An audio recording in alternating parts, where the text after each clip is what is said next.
with something a little bit serious, a little bit heartfelt, because it's very important.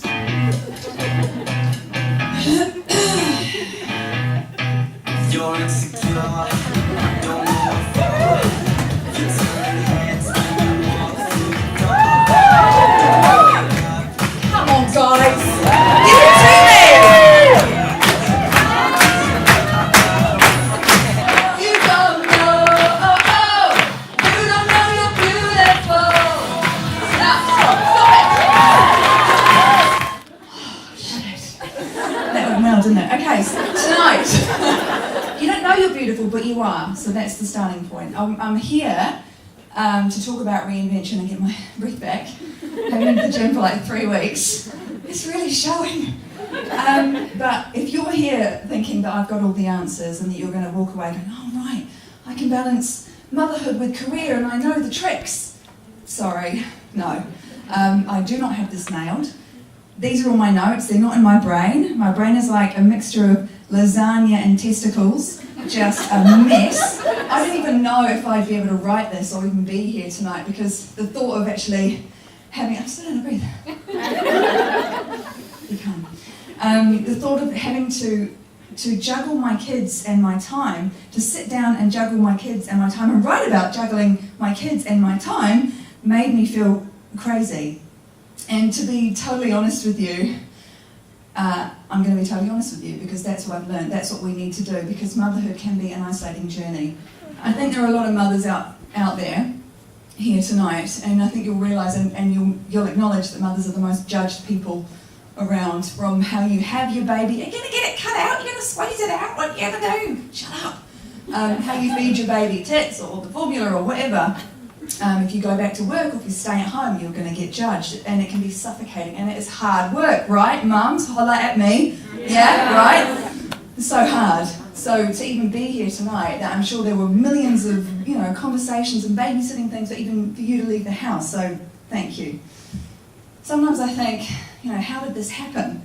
When did my life become about waking up at 5 a.m. and not from some come down reference? And when was my life suddenly about the inner workings of my son's asshole? Like every night, he's like, "Mummy, can you check if my ass is..." No, I didn't say ass. My bum is clean.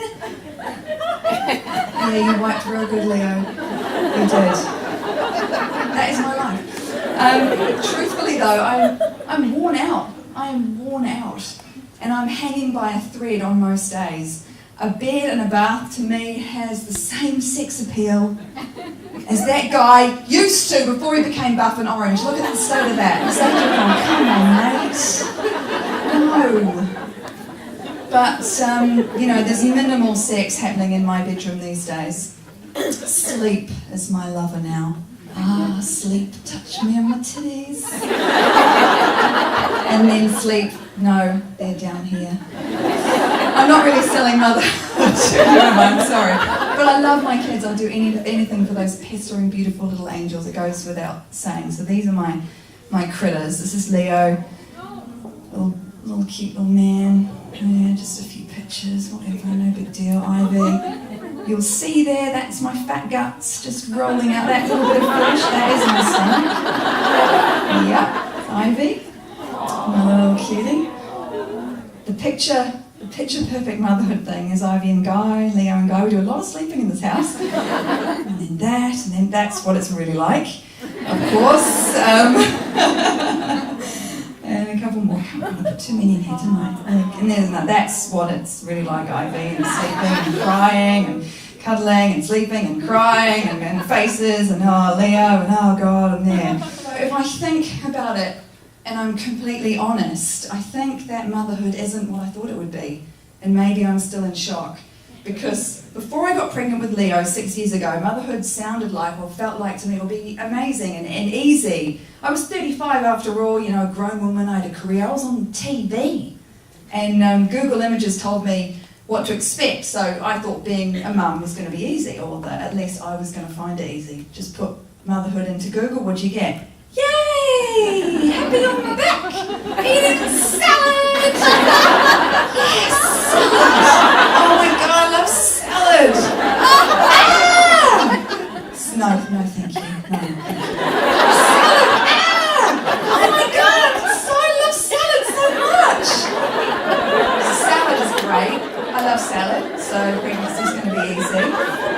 I was thinking to myself, I can do this, I can do salad. And I figured pregnancy, being pregnant is going to be, I'm going to look beautiful, I'm going to look amazing. I'm going to like waft around the place with like silky gowns and stuff, like eating that salad and glowing. I'm going to look beautiful, and every man's going to be like, damn, I wish I knocked her up. No. Bit of a shock, pregnancy acne all over my body, so that was great. Morning sickness every day, hyperemesis it's called, it's the worst one, the one that Kate Middleton had. Very, very common, yeah.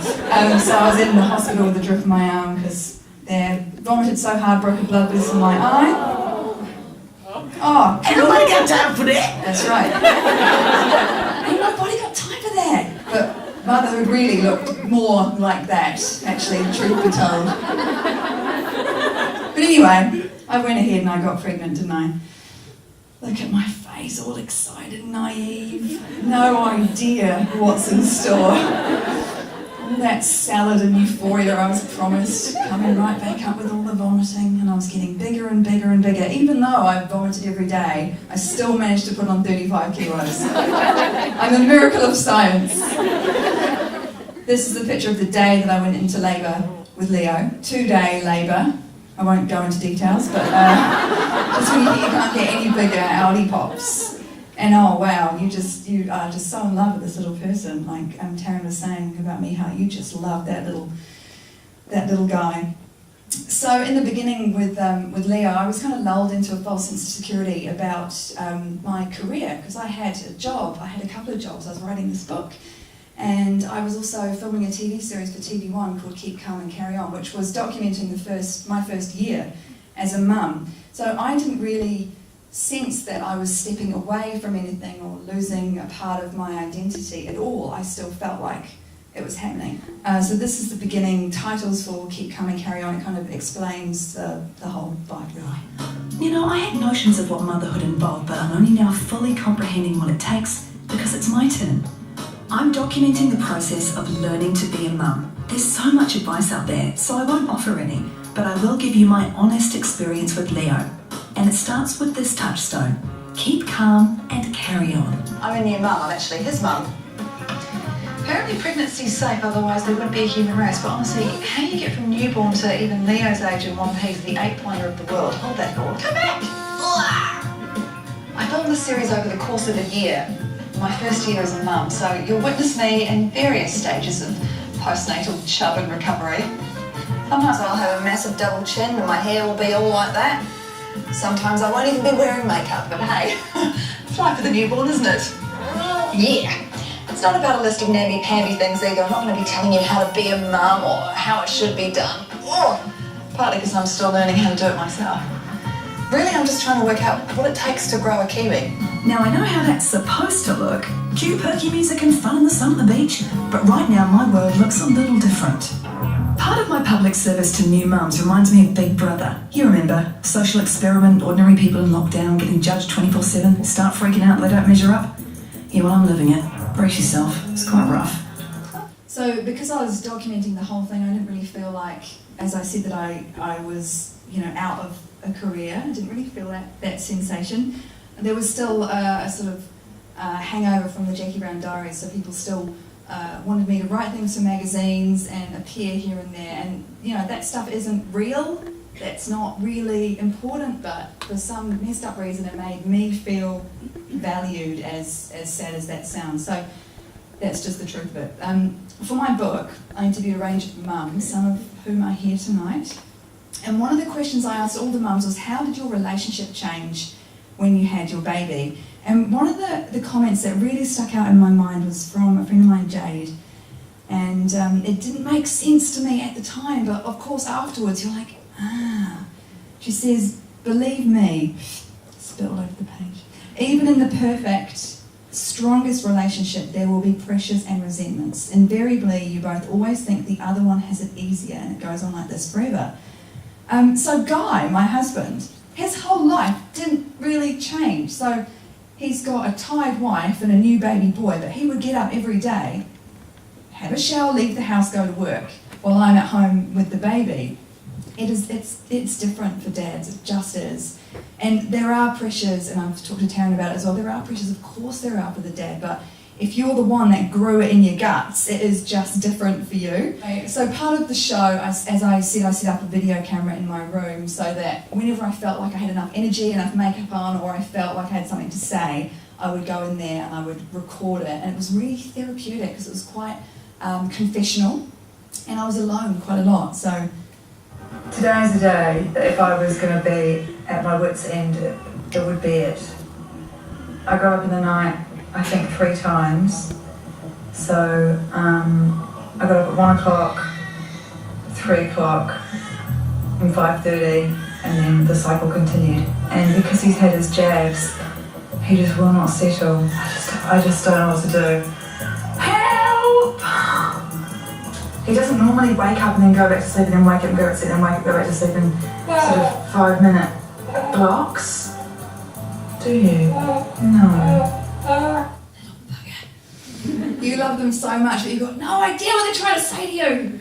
A friend of mine said to me last week that she felt like she was a failure with her kids because she was losing the plot with them, and she's like, I feel like I've let them down, I've let myself down, I just can't handle it.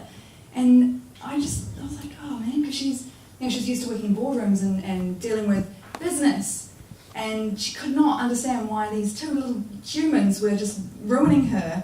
It made me really sad because kids are maniacs. They are maniacs. They torture us. They really, really do. Like, I can't even take a piss on my own, right?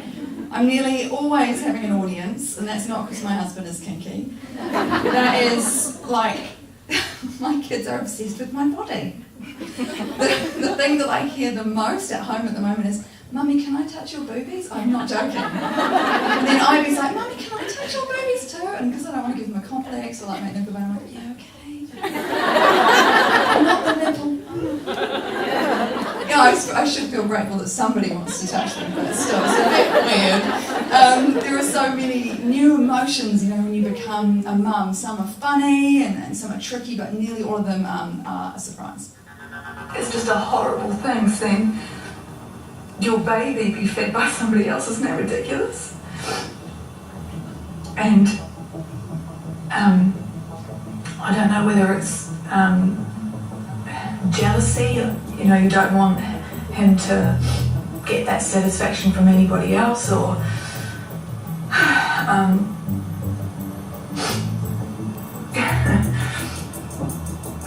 so many new emotions. And of course you have to experience it for yourself. You can't have somebody really tell you before you go into it what you're in for. I'm sure, the mums here would have had many people go, oh, get as much sleep as you can, or, drink as much champagne as you can, but it just doesn't work like that. You've got to go through it yourself. And there are so many well-meaning people. I remember waddling past a bar when I was pregnant with Leo, and an old flatmate of mine was sitting outside with a whole bunch of other people. Hi, Sasha. Hi. She's here. Woo-woo. He's asleep? Oh. Well done. I feel your pain. We feel your pain. Feel your pain. Anyway, and she's like, Jaquie, whatever you do, if you can't breastfeed, if breastfeeding isn't working, go to formula, don't feel guilty. It's more important you get your life back. I'm like, what? What does that mean? Like, first of all, what do you mean if breastfeeding doesn't work? Don't you just shove it on and it feeds and it's fine? And what do you mean, get my life back? I'm going to lose my life? I don't what? Like most women after having a baby, I just assumed that my baby weight would just drop off. All 35 sweet kgs of it would just melt away when I started to breastfeed, because that's what everybody told me. But no. Turns out I was one of those special women that only lost the baby weight once they stopped breastfeeding. And of course you want to try breastfeeding for as long as possible, so you're like this beautiful, glorious, milky machine. And you look at your body and it's so easy to criticise it and only see the flaws, and you just think, oh, you flubbery mess, what are you? And you're dripping milk out of your tits like some kind of Hansel and Gretel nightmare going from the shower. It's like, you just want your old body back. You want it back. But once you know what it takes to make and grow a whole new person in your guts and push it out, like, who gives a fuck what shape your body is? You know what I mean? You are incredible. This is, you've got to keep saying this to yourself. We need to acknowledge that more. We've got to try and try and try to give less fucks about the width of our bodies or the shape of our thighs and just remember what we've actually done.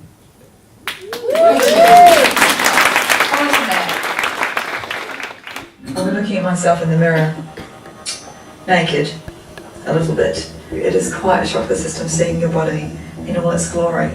That is what it looks like. Look, I've still got extra.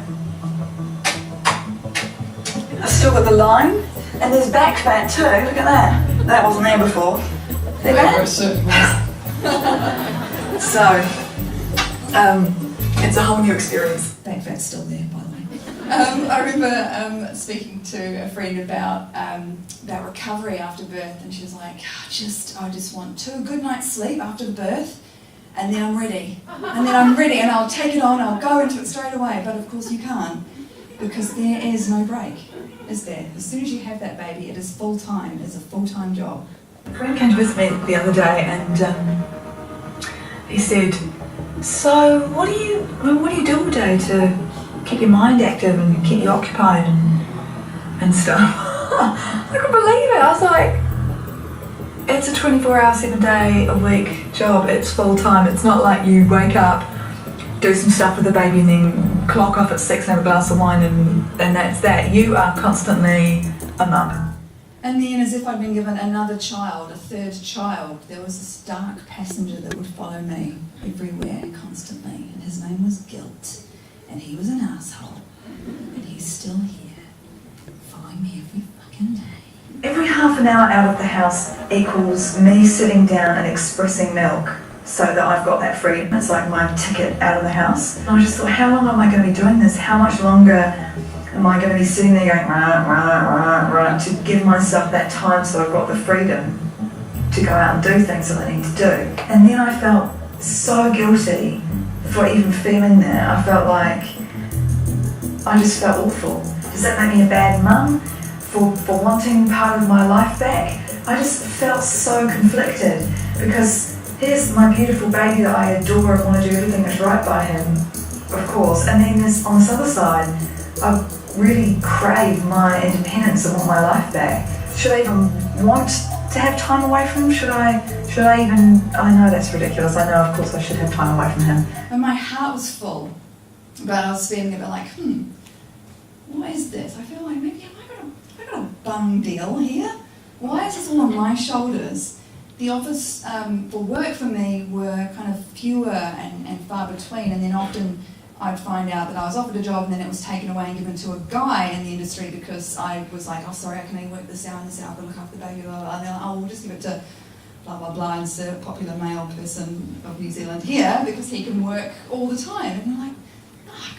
You know, and I really resented that because I knew that I was capable, but, you know, all these things were coming up and being taken away. Kate Moran is an incredible woman. She's written this book. I don't know if any of you are familiar with it. I recommend you read it. And she's got this great passage in here. When women are asked when they're going to have children, there is in actuality another darker, more pertinent question lying underneath it. If you listen very carefully, you can hear it. It's this: when are you going to fuck it all up by having kids? When are you going to blow a 4-year chunk minimum out of your career at an age where most people's attractiveness, creativity and ambition is peaking by having a baby? When are you going to, as is the decent, right and beautiful thing, put all your creativity and power on hold in order to tend to the helpless minute-by-minute needs of your newly born? When are you going to stop making films, albums, books, deals? And when do the holes start appearing in your CV? When do you get left behind and forgotten? Can we get popcorn and watch? When people ask working women, when are you going to have a baby, what they're really asking is, when are you going to leave? And I really felt that. I really felt that to be true. I was someone, before I became Mummy! I was, you know, I had a career and I felt good knowing who I was and what I could offer the world, and that gave me confidence. I started to resent people asking me, hey, what are you up to these days? Like, oh, I felt like I was immediately on the back foot, like they'd said to me, how much is in your bank account? Or, when did you last have sex? You know, you're just like, oh, shut up. I started to feel overwhelmed with the daily routine of home. I was getting annoyed with Guy, my husband, because I felt like he was pretending he had an upset stomach and he'd like disappear into the bathroom for about half an hour. Like, pretending. And I know he's doing that because that's my trick. And I was annoyed. That's my thing. I was deep in this and tired, and I felt like, yeah, I had lost myself. I went to a cafe and the girl behind the counter said to me, "Didn't you used to be Jaquie Brown?" And honestly, never had a truer comment been made, because I felt like, yeah, I did used to be her. I do remember her. Saggy tits, milk, hair.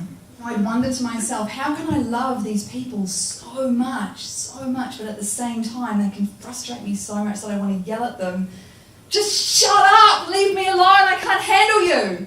You feel guilty about that, and you look around your house and it's chaotic, and you feel bad about how much iPad you're giving your kids and how many times they have cereal for dinner, and you know that if there was a hidden camera in your house and the super nanny was watching, she'd be like, no, she needs help.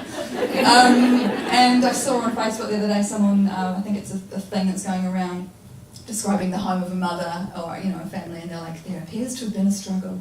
And I thought that was just really true. So we all experience motherhood slightly differently, I think, and we all come to it differently. But there are some things which I believe are universal truths that we've said to ourselves in dark times that we don't often dare share. And I hope I've got these slides right. Oops, sorry, just some pictures of me being a good mum, feeding my kid, making PlayStation and Benny and beer. There are times when you're feeling good. You're like, oh yeah, this is actually quite good. I quite like being a mum. God, my kids are cute. Aww. Shall we? 2 babies. So yeah, did it again, of course, had another baby, and yeah, so having 2 children is hard. It is super, super, super hard. Pregnancy shots, Leo drawing on my tummy, Ivy Bell, little mouse. You honestly, oh my God, but yeah, it is hard. I can't even, having 2 children, I think it's different when you've got twins. Shut your face, Yoda. You must unlearn what you've learned. Shut up. It's the hardest thing I've ever done. Harder than my father dying when I was in my 20s, harder than doing the TV series where I was so stressed I got shingles, harder than all of that stuff.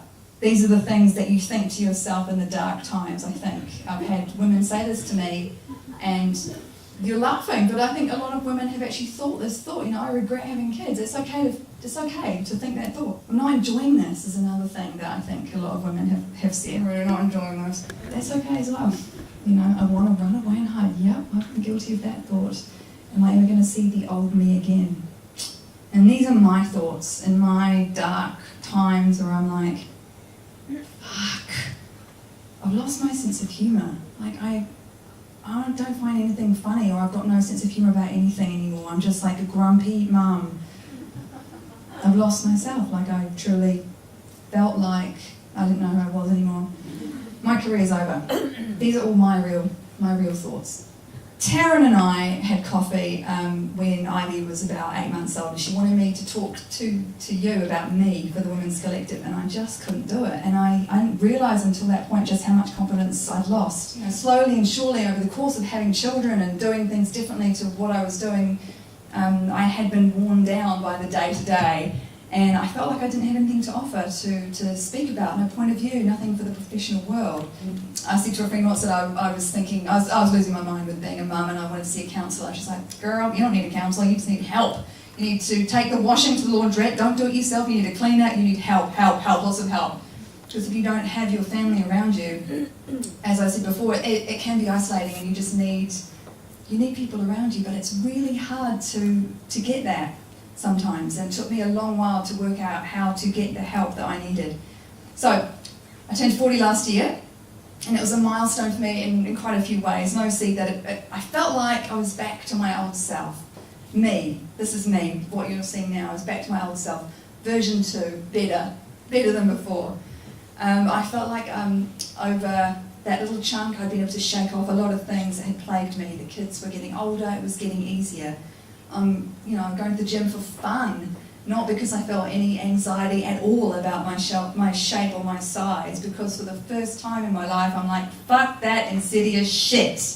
I said it before, I made 2 actual people in my guts and pushed them out. You can't touch me. So yeah, a year before this event, I've been sitting on the couch. Thank you to Sonia Gray for that amazing photo. Sitting on my couch in my pyjamas with the bung elastic waistband, food down the front, kids in bed, babe, guy still at work, and I was just watching TV. I'm just doing nothing. And it kind of hit me all of a sudden that I needed to be I sound so Oprah, but I needed to be the person to pull myself out of myself, and that to help me, I needed to help me, if that makes sense. And the thought came to me randomly, I'm going to shave my head for charity. The backstory to this is really significant. I've been going grey-white since I was 15. So anything you would have seen of me in TV and the media, that's me dyeing my hair dark. So by the time I was in my mid-30s, it was pretty much 85-90% grey. And I was deeply embarrassed about this because I felt like this made me old and horrible and unattractive and not beautiful. So I covered covered it up like anything. It got to the point where I was going to the salon every 3 weeks just to cover up those damn whites. Not only is it expensive, but like the mental pressure of hiding a secret. Like I didn't realise how long I was holding that with me, and it's so superficial, but it really was in me. So I figured if I could shave my head for charity and earn some money for them, maybe I'd start again. Maybe I'd go light brown. Gosh, if you shave light, it would be easier. So I raised over $5,000 for the Cancer Society and went bald in winter. Luckily my head is in okay shape, apparently it's all over there, tennis ball. But from there on I had to make the decision, do I keep dyeing it, keep up the lie, or do I start afresh and let it be true, be real with myself and the world? And I was, and I've never looked back. I've said, it is superficial and it shouldn't really matter. Of course it shouldn't matter, but it did. And I was able to let go of years of this negative self-talk, like, oh, you're not beautiful with your grey hair, and it was about beauty and it was about confidence, and I felt more beautiful than I do feel more beautiful than I've ever felt before.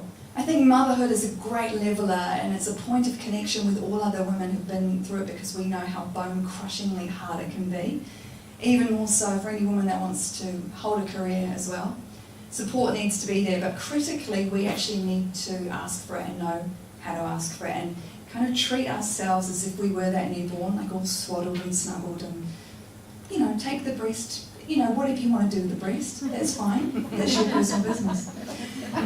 Being a parent is so deeply beautiful and rewarding, it really is, and you do it again and again, sometimes 8 or 9 times. I've got a friend that's got 9 kids, but anyway.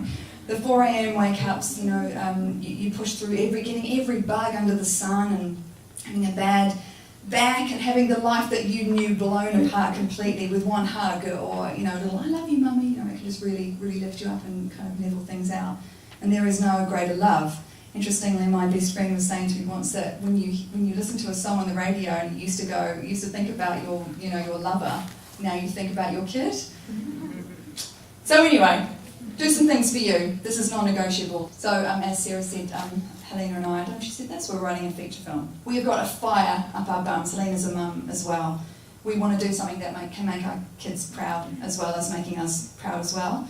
Our script was selected for the final round in the Sundance Writers Lab, which is pretty cool, and it's currently with an agent in LA. This is a huge achievement because we did this through 2 pregnancies, the newborn phase. We were writing with me breastfeeding Ivy and the early years. If you want something done, give it to a mum, because I had no idea about time until you have a kid, right? Before, I was like, weekends, wake up at 11, check the Daily Mail, crucial, have some pancakes, what am I going to do? Oh, the gym. Oh yeah, what am I going to do tonight? But now, as soon as my kids were born, you're like, fuck, time, I've got to do things. So we're getting shit done. And the simple act of doing that, of getting something back for me, which I love and that feeds me, is bringing my confidence back. But there are a few tricks in my basket of survival to help me. So the other one is be honest with your friends. We've all got friends who are mums, and I think it's easy for us to go, hey, friend, yeah, good, how the kids good? What are you talking, It's fine. Oh, no, I'm losing my mind. I'm seriously losing my mind. Like, I'm crying. I'm like, I can't stop crying. Fuck, help me. Because if you're, sorry about swearing. if you're honest with them, you know, it opens up to a richer and more full friendship, because we're all in it. You know, you struggle, and it does help you feel like you've got that community that you crave, and not lose your mind. So know that what you're in is going to pass, that they are going to grow, and it's not always going to be this crazy hard thing. And just enjoy it, because they're going to be teenagers soon, and then all hell will break loose. Dance. As you saw at the beginning, I love to dance. Maybe not necessarily well, but you know, it's there. And every Wednesday I have a babysitter that comes to my house. It's non-negotiable. I go and I dance, body jam at Les Mills. It's so good. It's good for the soul, it's good for you, but it's all about me trying to make my ass better, because it's great as it is. But no, it's just about like just doing something for you. Remember, you are doing an amazing job. Hi, nice to meet you. Nice to meet you as well. Have you ever done one of these interviews over the camera before? No. Well, let me tell you a little bit about the job to get started with. It's not just a job, it's sort of probably the most important job. The title that we have going right now is Director of Operations, but it's really kind of so much more than that. Responsibilities and requirements are really quite extensive. First category for the requirements would be mobility. This job requires that you must be able to work standing up most or really all of the time, constantly on your feet, constantly bending over, constantly exerting yourself, a high level of stamina. Okay. That's a lot. For how many hours? 135 hours to unlimited hours a week. It's basically 24 hours a day, 7 days a week. I'm sure you'll have a chance from time to time to maybe just sit down here and there, yeah? You mean like a break? Yeah. No, there are no breaks available. Is that even legal? Yeah, of course, yeah. Okay, so like no lunch? You can have lunch, but only when the associate is done eating their lunch. I think that's a little intense. No, that's crazy. Now, this position requires excellent negotiation and interpersonal skill. We're really looking for someone that might have a degree in medicine, in finance, and the culinary arts. You must be able to wear several hats. Associate needs constant attention. Sometimes they have to stay up with an associate throughout the night. Able to work in a chaotic environment. If you had a life, we'd ask you to sort of give that life up. No vacations. In fact, Thanksgiving, Christmas, New Year's, and holidays, the workload is going to go up, and we demand that with a happy disposition. That's almost cruel. It's almost a very, very sick, twisted joke. Or when it's time to sleep or... Oh, no time to sleep. Yeah, all encompassing almost. That's exactly right. 365 days a year? Yes. No, that's inhumane. That's very insane. The meaningful connections that you make and the feeling that you get from really helping your associate are immeasurable. Also, let's cover the salary. The position is going to pay absolutely nothing. Excuse me? No. Nobody's doing that for free. Yeah, pro bono. Completely for free. No. What if I told you there's someone that actually currently holds this position right now? Billions of people, actually. Who? Moms. Yeah. Yeah. Moms. That's awesome. Oh. And they meet every requirement, don't they? Wow. Oh my god. Moms are the best! Yeah, there's no pay. They're 24 hours. They're always there. Now I'm thinking about my mom. Yeah, what are you thinking about her? I'm thinking about all those nights and everything. Thank you so much for everything you do. I know it doesn't seem like I appreciate all of it, but I definitely do. So, Mom, I want to say thank you for everything that you've done. I love you very much. You've been there through thick and thin. My mom is just awesome. She's awesome.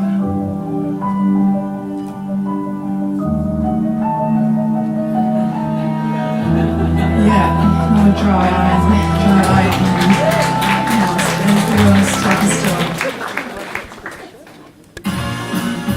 So, we all come to motherhood and parenthood differently, and we all experience it slightly differently, but we're forever changed by, I think. And we all make our own peace with it, you know. My reinvention is internal as well as external, and you will reach yours in your own time, wherever you already have. But we're still here. We're still doing it. It's a long journey. I don't even like Elton John, but damn it, he's got the right words. Feel free to dance to the chorus, because here it comes. What I was doing, feel shame. Ready, guys? I'm still standing. Thanks, Elton. Thank you so much, Elton. Thank you. Come on up. And everybody.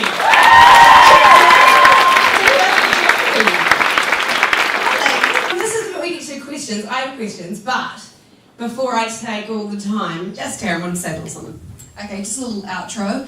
Ever since I got to know you as a friend, I've been so moved by you and your absolute generosity. And I know it's been really hard for you to find the time with your really busy life to do this for me, and I have been asking for, I've asked 3 times in a year. I just thought this would be the last time. I don't want to be that friend, and I didn't want to pull the friend card, but I think people have been quiet tonight, but I know that the effect's been resounding, but thank you. Thank you, guys.